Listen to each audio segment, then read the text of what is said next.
सकती है, पर यहोवा कहता है मैं तुझे कभी ना भूलूंगा, कभी ना छोड़ूंगा और कभी ना त्यागूंगा। इज़राइल के 12 गोत्र जो तंबू के आसपास थे और लेवी गोत्र इज़राइलों के पहलोठे के बदले में परमेश्वर ने लेवी लिए थे। और जब दोनों के पहलोठों की गिनती की गई, बच्चों की और इस लेवी के पहलोठों की, तो दोनों कितने थे? 22,000। वो परमेश्वर जो लाखों लोगों की पॉपुलेशन को कंट्रोल कर रहा था। और हमें लगता है कि हमारी जिंदगी में कुछ चीजों को भूल रहा है। उसे मेरे वीजे से कोई मतलब नहीं, मैं गरीब हूं, परमेश्वर को कोई मतलब नहीं, मैं धक्के खा रहा हूं, मेंटली डिस्टर्ब हूं, परमेश्वर को कोई मतलब नहीं। परमेश्वर आपकी छोटी से छोटी चीज की परवाह भी करता है और उसमें शामिल भी होना चाहता है और आपको चंगा भी करना चाहता है। मैं आपको बता रहा हूं, मैं एक जगह प्रेयर कर रहा था और जब मैं प्रेयर करने के लिए निकलूं थोड़ा सा, तो 2 चिड़ियां आए मेरे पास, रियल में। तो चिड़ियां के चू चू चू चू चू चू चू चू चू चू, उनकी चू चू जो थी वो अच्छी वाली नहीं थी, वो बेचैनी वाली थी। मैं जानवरों के पास बहुत रहता हूँ, मेरे पास हर तरह के जानवर हैं, बकरी, भेड़, गाय, बैल, तोते, कबूतर, डक्स, मुर्गे, हर तरह के आप नाम ले लो, तीतर, चकोर, सब है मेरे पास। तो मेरे को उनका मालूम है, वो उनकी आवाज़ जो थी वो बड़ी खरवी वाली आवाज़ थी, उनको कुछ पसंद नहीं आ रहा था। तो मेरे को ये बात समझ आ गई थी कि यहाँ पे एक इनका घोंसला ज़रूर है। ये तभी मेरे पे चिल्ला रही हैं कि यहाँ पास मत आ, लेकिन वो दिख नहीं रहा था। मैंने सोचा शायद इसकी छत पे होगा या कहीं भी होगा। एक दिन जब मैं प्रेयर कर रहा था और मैंने पर्दे को खोला, तो बाहर से वो कुछ नहीं दिखता था, लेकिन अंदर से पर्दा खोला तो आप वीडियो देखो क्या दिखा मुझे।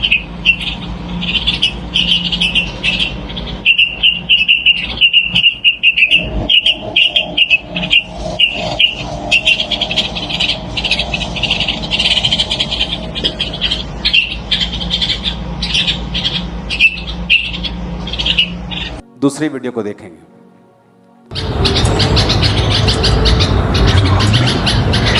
ये इसका डैडी है और सारा दिन ये यहीं रहते हैं अपने घोंसले की रखवाली करने के लिए और बच्चों को खिलाने के लिए सारा दिन। अब ये जो आवाज़ें निकाल रहे हैं ना, ये मेरी वजह से निकाल रहे हैं। मैं यहाँ पे, उनको लगता है कि उनके बच्चों को कोई ले जाएगा और बच्चे यहाँ पे ये खिड़की के पास।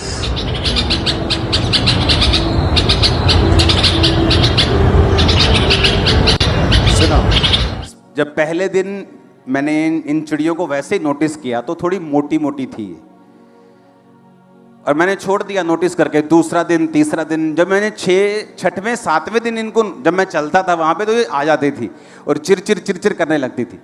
तो मैं क्या नोटिस कर रहा था कि ये पतली होती जा रही। पहले थोड़ी मोटी थी लेकिन अब पतली होती जा रही। और ये नहीं कि एक माँ पतली हुई है कि बच्चे पैदा हुए अब माँ पतली हो गई, बाप भी साथ में पतला हो रहा था, माँ भी पतली हो रही थी। और जब मैंने रूम के अंदर से अचानक देखा कि ये बच्चे हैं इसीलिए ये इतना ज़्यादा चिल्ला रहे थे, तो इमेजिन करो आप, एक जानवर अपने बच्चों को सुरक्षा देने के लिए और उनको खिलाने के लिए खुद पतला हो चुका। चुप, अगर मैं अभी भी आपको लेके जाऊं उस प्रार्थना के स्थान पे, अभी आ जाएंगी रात को चिड़िया, चिरचिर करने लगेगी। उनको खुद खाने का टाइम नहीं लग रहा, लेकिन अपने बच्चों को मैंने उनको खिलाते हुए चोंच के ऊपर, ऐसे बच्चे चोंच खोलते हैं और वो मुंह से डालती है अपने बच्चों के बीच। सुनो, परमेश्वर ने मुझसे बात की। परमेश्वर ने कहा अगर एक जानवर अपने बच्चों के लिए कमजोर हो सकता है, उनको पालने के लिए इतनी चिंता कर सकता है, दिन रात उनकी रक्षा कर सकता है, तो जो तुम लोग परमेश्वर के लहू से खरीदे गए हो, वो तुम्हारे लिए क्या नहीं सोचता होगा। एक जानवर देखो, एक जानवर अपने बच्चों के लिए बेचैन हो रहे। हर टाइम जब मैं वहां पे जाता था तो वो चिर करते, दोनों ही हस्बैंड वाइफ मेरे पास आते थे और पतले होते जा रहे थे। मैंने नोटिस तो किया पतले हो रहे, लेकिन रीजन समझ नहीं आ रहा था।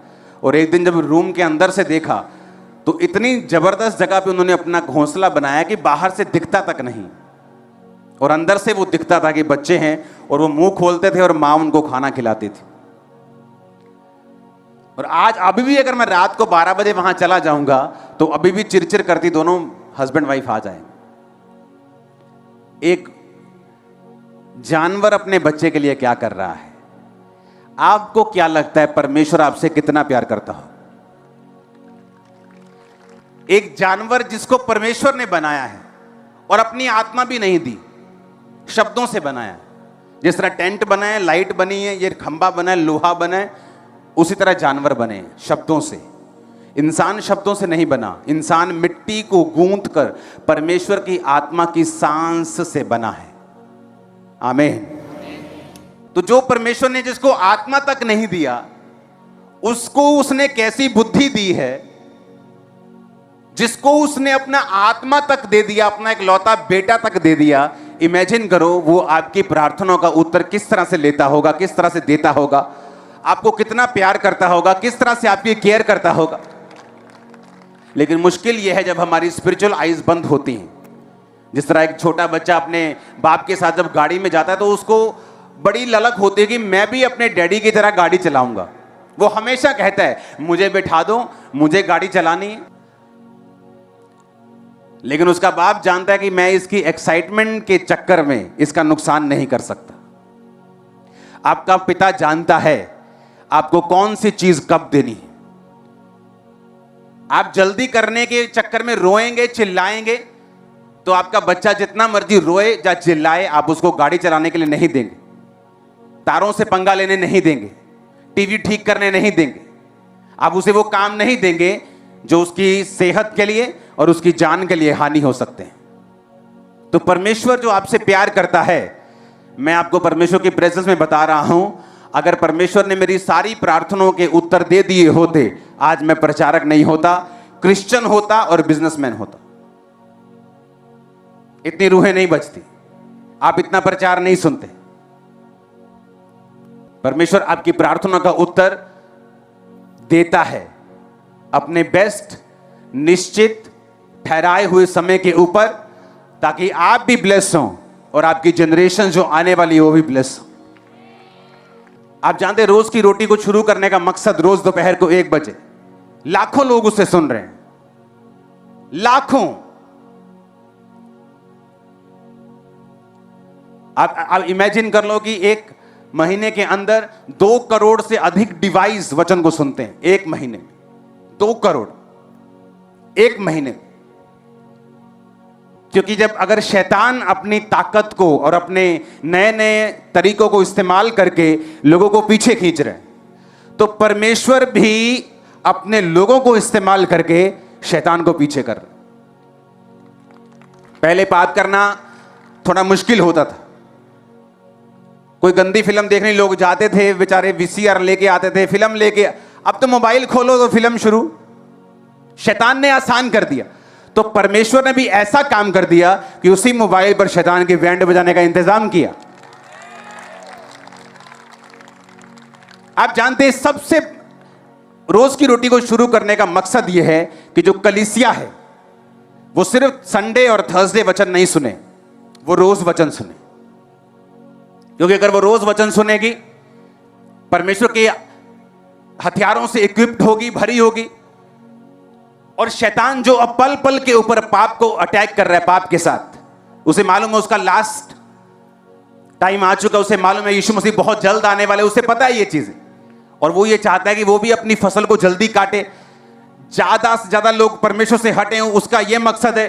और परमेश्वर भी जानते हैं जितने मिरेकल्स आप देख रहे हो, जितनी हीलिंग्स आप देखते हो, जितनी बेदारी आप देखते हो, आप इमेजिन भी नहीं कर सकते पुराने टाइम के लोग, क्रिश्चियन लोग इसके सपने देखते होंगे कि ऐसा हो जाए। अब लास्ट समय आ रहा है तो परमेश्वर भी इधर तैयार है, उसकी रूहें भी होलसेल में काटी जा रही हैं, शैतान भी अपना काम करने की कोशिश कर रहा है। तो जो वचन आप रोज सुनते हैं वो आपकी हेल्प करता है विश्वास में बने रहने के लिए, परमेश्वर के साथ जुड़े रहने के लिए, परमेश्वर के आत्मा के वचन की जो नॉलेज है उसे ग्रहण करने के लिए। क्योंकि जितना वचन आपके अंदर होगा आपकी हेल्प करेगा, और जब शैतान आप पे अटैक करता है आपको उस समय वो वचन होगा जो आपको सुरक्षित रखेगा, बचा के रखेगा और परमेश्वर से आप वो लेने पाएंगे, क्योंकि परमेश्वर पाप से नफरत करता है लेकिन आपसे प्यार करता है। आमीन। तो आप पाप ना करें, इसलिए वचन आपके अंदर होना जरूरी है। आमीन। उस वचन को सुनेंगे अपनी स्क्रीन के ऊपर। सबसे पहले अब्राहम के उस वचन को, उत्पत्ति के। सबसे पहला गुनाह इस धरती पे कौन सा था? इस पूरी दुनिया में सबसे पहला गुनाह क्या था? हां, नहीं आना आज्ञाकारी तो उसका उसका तो एक नाम हो गया ना। सबसे बड़ा गुनाह क्या था? सबसे पहला गुनाह क्या था इस पूरी दुनिया में? हां, आदम और हवा से पहले यह शुरू हुआ था। शैतान का घमंड और उसका विद्रोह, यह दुनिया का पहला अपराध था। आप जानते हैं, लोग पूछते सबसे बड़ा गुनाह क्या है? आप जानते हैं क्यों लोग गिर जाते हैं? वचन की अज्ञानता के कारण। वचन कहता है कि मेरे ज्ञान की कमी होने से या ना होने से मेरी प्रजा नाश हुई।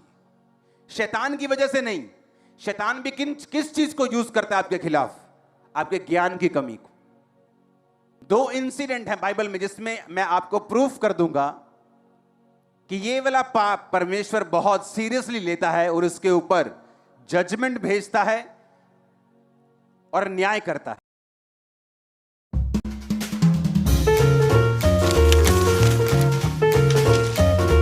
पहला पढ़ेंगे उत्पत्ति में अब्राहम की स्टोरी।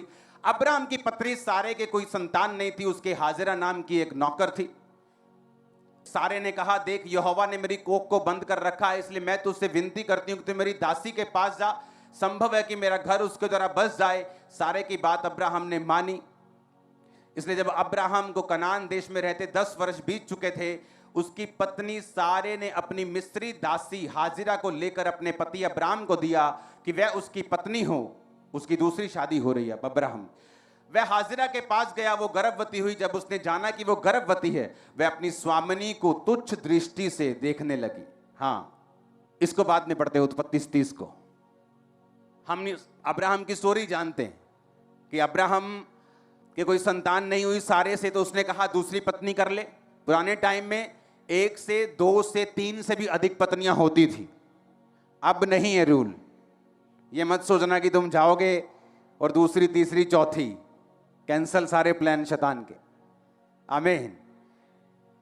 तो पुराने टाइम में लोगों की 1 से अधिक पत्नियां होती थी, धरती खाली थी, परमेश्वर की प्लान था उसको भरने का। तो बाइबल कहती है जैसे ही अब्राहम की दूसरी पत्नी पेट से हुई, वो सारा को तुच्छ दृष्टि से देखने लगी, उसको छोटा समझने लगी। आगे क्या हुआ? सारा उसको दुख देने लगी, वो भाग गई। जब भाग गई तो यहोवा ने कहा, कहां से आई है तू? उसको आवाज आई प्रभु की। उसने कहा, मैं अपने स्वामी के घर से भाग आई हूं। तो परमेश्वर ने कहा, तेरे पेट में जो बच्चा है मैं उसको ब्लेस करूंगा, उसमें से प्रधान पैदा होंगे। जा अपनी स्वामिनी के पास वापिस और उसके वश में बनी रह। वापिस चली गई। बच्चा हुआ, इस्माइल बेटा हो गया। बेटा बड़ा हो गया। उसके बाद परमेश्वर ने अब्राहम और सारा की भी सुधि ली और सारा को भी परमेश्वर ने बेटा दिया, इसहाक। जब इसहाक का दूध छुड़ाया गया तो ये इजराइलियों में पुराने टाइम में ये परंपरा थी कि दूध छुड़ाने का टाइम 9 साल 8 साल तक भी 7 साल तक भी बच्चे दूध मां का पीते थे। 3 साल तक कम से कम पीते थे। जब तक उनके दूध वाले दांत नहीं आते थे, बच्चे मां का दूध पीते थे। अब जब इमेजिन करते 3 साल, चलो मान लो हम उम्र लगाते हैं कि इसहाक की उम्र 3 साल की थी जब दूध छुड़ाया गया और पार्टी की गई। उस पार्टी में सारे शामिल हुए और जो मिस्री हाजिरा का बेटा था इस्माइल, बाइबल कहती है वो इसहाक के साथ ठट्ठा मजाक और शैतानी हंसी कर रहा, मजाक कर रहा था उसके साथ, गलत रीति से, यानी उसको मारने की रीति से या उसको नुकसान पहुंचाने की रीति से। सारा ने दूर से देखा, क्योंकि आप मजाक समझते हैं, कोई बड़ा भाई छोटे भाई के साथ मजाक करे, आप समझते हैं उससे प्यार कर रहा है, लेकिन वो प्यार वाला मजाक नहीं था। आप मेरी बात समझ रहे कि नहीं? वो ठट्ठा, वो ताने, वो कुछ ऐसा मजाक था जो सारा को मतलब समझ आ गया कि ये बंदा, ये बच्चा, ये मेरे बच्चे के लिए, इसहाक के लिए अच्छी इंटेंशंस नहीं रखता। तो सारा ने पता क्या कहा अब्राहम को कि इस नौकरानी को और तेरे बेटे को अभी घर से निकाल। अब्राहम को बात बुरी लगी, उसे लगा कि ये शारीरिक है ये सारा। लेकिन जब अब्राहम परमेश्वर की हुजूरी में गया तो परमेश्वर ने कहा अब्राहम, जो कुछ सारा कहती है उसे मान। और उसे उस बेटे को और उसकी नौकरानी हाजिरा को घर से निकालना पड़ा। समझ आ गई इतनी बात? अब वो अलग हो गए, अब्राहम सारा अलग हो गए। अब हम फिर देखते हैं उत्पत्ति 30 की इस आयत को। जब राहेल ने देखा कि याकूब से मेरे लिए संतान उत्पन्न नहीं होती, वह अपनी बहन से ढाक करने लगी और याकूब से कहा मुझे भी संतान दे, नहीं तो मैं मर जाऊंगी। याकूब ने राहेल से गुस्से में कहा क्या मैं परमेश्वर हूं? तेरी कोख परमेश्वर ने बंद करके रखी है। राहेल ने कहा अच्छा, मेरी दासी बिल्हा हाजिर है, उसी के पास जा, वह मेरे घुटनों पर जनेगी और उसके द्वारा मेरा भी घर बसेगा। तब उसने अपनी दासी बिल्हा को दिया कि वह उसकी पत्नी हो जाए और याकूब उसके पास गया। और बिल्हा पेट से हुई, याकूब से उसके एक पुत्र उत्पन्न हुआ।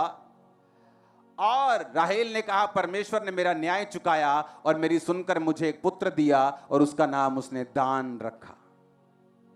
ये भी उसकी नौकरानी थी और उसने पत्नी होने के लिए दिया ताकि मेरे घर में एक बेटा पैदा हो, ताकि मेरी भी थोड़ी इज्जत रह जाए। याकूब के 12 बच्चे थे। कितने थे? 6 पैदा हुए उसकी पहली पत्नी से, लिया से, जो अप्रिय हुई, जिससे वो कम प्यार करता था, और परमेश्वर ने बैलेंस करने के लिए उसको 6 बेटे दिए। यहूदा भी उसी का बेटा जिसमें से यीशु मसीह निकले, लेवी भी उसी का बेटा जो सेवा करते थे, तो उसमें से 6 बेटे निकले। 6 बच्चे परमेश्वर ने लिया को दिए। राहेल की भी गर्भ को खोला, 2 उसे दिए, 2 राहेल की नौकरानी को दिए और 2 लिया की दासी को दिए, जो दोनों बाद में उसकी पत्नियां बन गई और 2-2 बच्चे उनके हुए। अगर आप देखें तो उनके 12 गोत्रों में 4 बच्चे उसकी तीसरी और चौथी पत्नी से हैं, लेकिन वो गोत्र में शामिल हुए और अब्राहम की दासी का बेटा गोत्र में शामिल नहीं हुआ। रीजन विद्रोह। आज इस्माइल, जिस तरह याकूब के 12 गोत्रों को हम बोलते हैं कि इजराइल के 12 गोत्र हैं, इस्माइल भी गोत्रों में होता, इस्माइल भी अब्राहम की ब्लड लाइन में होता, परमेश्वर उसे छोड़ते नहीं। लेकिन विद्रोह, उसकी माता की इंटेंशंस कि मुझ पे अनुग्रह हुआ है, तो उस अनुग्रह पे मैं अपने शीश को झुकाऊं, ना कि अपनी मुंडी को कड़क करके बेवकूफी करूं। पुराने नियम में जितनी घटनाएं होती हैं उन्हें शारीरिक रीति से मत लो, वो आत्मिक रीति से सिखाने के लिए हुई। अन्य जातियों के लोग जब आज उसी हाजिरा की तरह परमेश्वर में आते हैं, अपने शीश को झुकाओ, क्योंकि तुम इजरायली नहीं थे कि यहोवा को मान सको, लेकिन यहोवा ने तुम पे अनुग्रह किया है। तुम तो नौकर भी नहीं थे, लेकिन अब तुम उसकी ब्लड लाइन में शामिल हो गए हो। तुम शान से कहते हो कि असी यसू दे बंदे आ, हां हम उसके बेटे और बेटियां हैं। शान से बोलते हो कि नहीं? पहले नहीं बोल सकते थे। विद्रोह किया।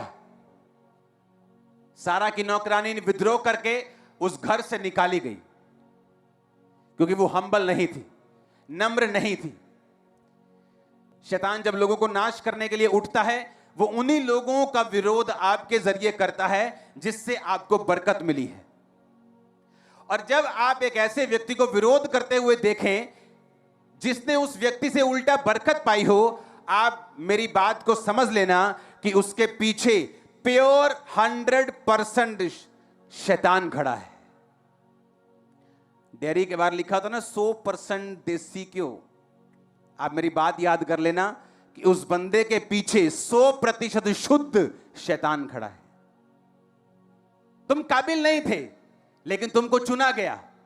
एक काम दे दिया गया, एक ड्यूटी दे दी गई, लेकिन शैतान ने गेम खेली वही जो वो सदियों से खेलता आया है, जो उसने खुद भी खेली थी। कहा था प्रभु यहोवा से ऊंचा सिंहासन बनाऊंगा और मैं आराधना नहीं करूंगा तो कौन करेगा।